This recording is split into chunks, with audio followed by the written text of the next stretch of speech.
Hello guys, welcome to this channel. Today I'll be telling you about the necessary things you need to bring when coming to Canada, and this is because we have had a lot of requests from international students. I'll be guiding you on your preparations, what you need to bring, and the likely questions you'll be asked at the point of entry. I am Tosin, and if you're a returning subscriber, welcome once again. I love you. New to the channel, do not forget to like, share, and hit the subscribe button down below. Now let's talk about your preparation before departure. I guess all of you have your visas and everybody's running helter-skelter to get one or two things in place. Now, what do you need when you've gotten your visas and you're running to and fro to get everything done? So food items, you are not allowed to bring in. Any form of liquid in food or drinks are not allowed. Do not bring them in. Your dairy products like milk, you can't bring those ones in. Chicken or meat is not also allowed. Do not bring it in. Dried food are allowed, but they have to be really dried. Now, do not bring the ones that have like any form of insect or maggot or things like that.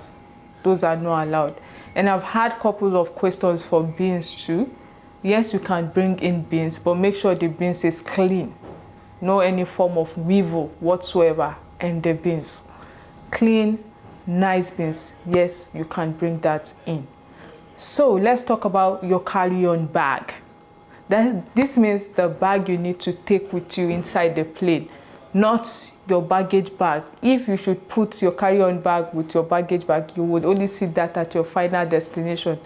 That's Toronto or Montreal. For some of you that don't know what carry-on bag is, that means the bag you're carrying with you inside the plane. This bag would be with you at all times. What do you need in your carry-on bag? What are the documents you need as you progress towards your journey, or you progress in your journey rather? You need your passports, your acceptance letter, your letter of introduction. If you do not know what letter of introduction is, this is what CIC would give to you. You take along the letter you take along when traveling. Do not forget your ticket. That's important. Your proof of payment, that's for your fees if you have one, or you can tender your scholarship letter or your funding letter, any one, if you have any one of them. Okay, if you have a laptop, put it in your carry-on bag. That's the bag that you take along with you. Do not put it in your luggage bag, because if you do so, there's a tendency it's going to break off. If you see the way they handle bags there, you would not want to do mistake and put it either, not just your laptop, any gadget of importance to you, your iPad and things like that, that you know that it's breakable, any breakable item, put it on with you on your carry-on bag. Okay, this also reminds me, please do not make unnecessary photocopies of your documents. I've made this mistake where I made five copies each and nobody asked me about photocopies. Please, if you think it's necessary, just make a copy. Nobody's asking you about any photocopy whatsoever. Do not make unnecessary photocopies of your documents. Okay, for your charger, make sure your charger is compatible with the ones we're using here in Canada. Okay, and if you can get one, that's fine, or you get an adapter. And if you can't get one, just put it in your mind that you're coming in to get a new one here. And also for your charger, make sure it's a detachable charger. Detachable, I mean it has a USB cord and a head, because the USB cord comes handy. You can either use your laptop or charge in the plane and things like that. Do not forget that. I think it's of importance also. And your phones too. Make sure your phone is something you can use here in Canada. It's compatible with the SIM we use here in Canada. It's something you can use in Canada. If not, you have to get a new phone also. Your SIM card, you can also bring in your SIM card and come handy when you're in Canada. For example, I'm going to use myself. Brought in my SIM cards when I was coming into Canada, and I was able to use them for my bank back in Nigeria. I was able to use it when I changed the phone, the code and things, WhatsApp code and things like that. So it came handy. I was able to do those things. And when I was kicked off the network too, I could not get those things. So it did come handy though. You can bring your SIM card. Is that okay? Okay, let's talk about your accommodation. If you can arrange your accommodation before coming into Canada, that would be really nice. Okay, you can also do this in your home country before coming in. You can check Kijiji. There are some housing you can also see in Kijiji. This is also popular in Canada.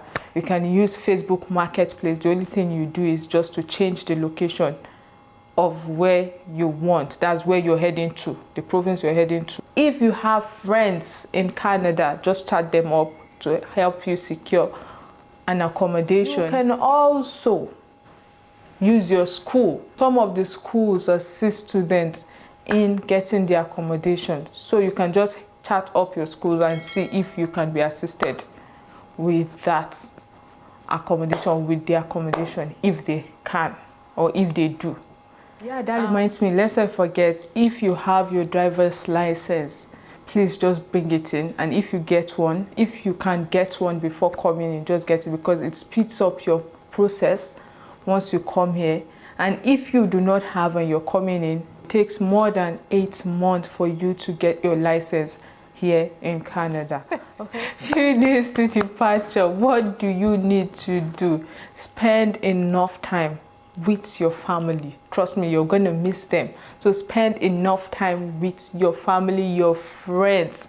Go to different places you love to go, your environments, hang out, eat your favorite meal, drink your favorite drink. In fact, just hang out with the environment, because you're gonna miss this. Trust me, I've been there.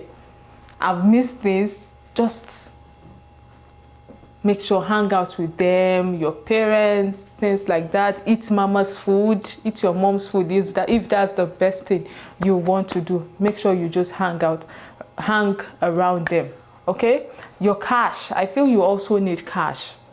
Yeah, we all need money. You can do 1 or 2 exchanges, either in USD or CAD, the one of your choice. But I would say maybe USD, because as we proceed, I think USD is kind of readily available. It's something you can use universally, just common.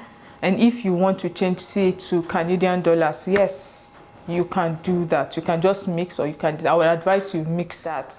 And another thing I think of importance is, I forgot to mention, you can put this in your carry-on bag, please. It depends on you. Snacks. You can just bring 1 or 2 snacks of your choice. It can come handy. I just remembered, because I forgot that. So your day of departure, you're excited, yay, you're traveling, you're possibly having goosebumps, things like that. Nigerian brothers and sisters, please arrive early, so that you will not say your village people have followed you to the airport. Make sure you arrive early. And if you're in Lagos and traffic hold you, bam, you're your own. You would have to rebook your flight. Okay, the other thing you need to do is to check in. Now, some airways allow you to check in 24 hours before your departure, or you could do self check-in when you get to the airport, or you could do check-in with them personally. Okay, make sure you do that and you're all good. Everything is good. Inside the plane, you might not like their food. Let me know lie. They might give you rubbish ass food. For example, myself, Ethiopian Airways gave me half-done rice. Now, this is where your snacks will come handy. You might not like the food, you might like it. Okay? Make sure your snacks is inside your carry-on bag. In case if you don't like the food, you will mount on your snacks. If you love music and you love the good sounds, you love your sounds, okay, you might consider bringing in your own earpods or headphones, because the one you'll be giving in might not be of good quality. Okay, also before landing, you'll be given a declaration form inside the plane. That's before you guys land. You'll be given a form. Now make sure you fill that form accurately, especially when you are holding more than 10,000 Canadian dollars. That is 10,000 and above. Make sure you declare it. If they catch you, you did not declare and you're being caught, it will be seized and you pay a fine.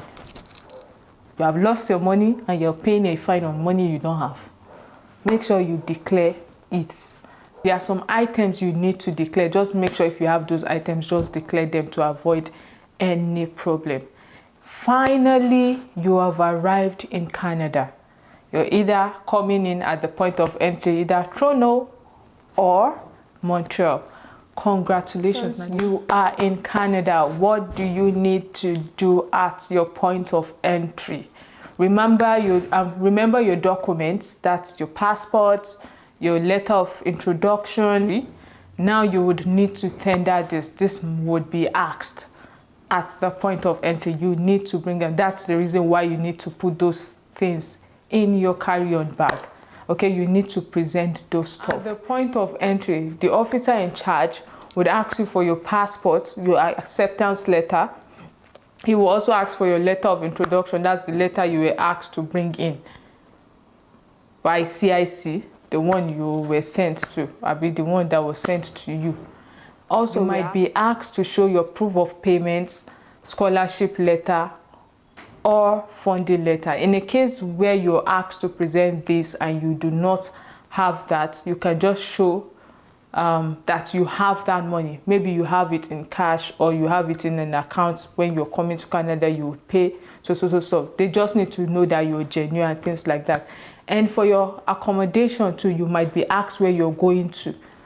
You would need to know the address of either a friend or the one you've gotten and things like that. You might be asked that. Once you're done with your documentation, your visa, your study permit will be issued immediately. Now, once you have that, make sure you check the study permit that you're allowed to work.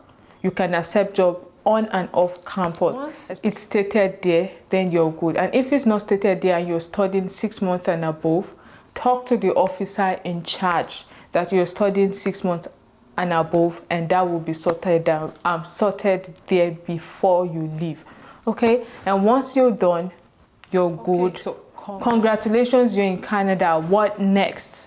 Stay tuned, because I will be telling you what you need to do within 1 week of your stay in Canada. Okay, make sure you like, share, subscribe, and turn on your notification bell. If you have questions you're not clear about, things you need to know, just put that down in the comment section and I'll be here to respond to those questions. Do take care, have a nice day, and adios.